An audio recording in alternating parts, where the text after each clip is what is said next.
Hello friends, আজকে চলে এসেছি আমি একটা নতুন রেসিপি নিয়ে। দেখো, কড়াইতে তেল গরম হয়ে গেছে।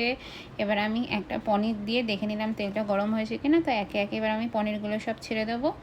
পনিরগুলো একটু লাল লাল ভেজে আসলে আমি একটু গরম জল করে নুন চিনির জলে পনিরগুলো ভিজিয়ে রাখবো বেশ কিছুক্ষণ। এবার ওই কড়াইতেই আমি তেল গরম করে একে একে টমেটো আদা বাটা, তারপর নুন হলুদ, টমেটোটা একটু কষে আসলে নুন হলুদ দিয়ে দেবো। দেন আমি দিয়ে দেবো যে কাঁচা লঙ্কা। দেখো, টমেটোটা কষে এসছে, কাঁচা লঙ্কা দিয়ে দিলাম আমি। আর এবার দেবো আমি মটরশুঁটি। ভালো করে কষিয়ে নেওয়ার পর এবার আমি দিচ্ছি আমুলের ফ্রেশ ক্রিম, যেটা বাজারে খুব পাওয়া যায় দোকানে কিনতে। তো সেটা দিয়ে ভালো করে মিশিয়ে নেওয়ার পর অবশ্যই মশলাটাকে কষিয়ে নিতে হবে, তারপরেই ক্রিমটা দিতে হবে, সেটা বলে দিলাম।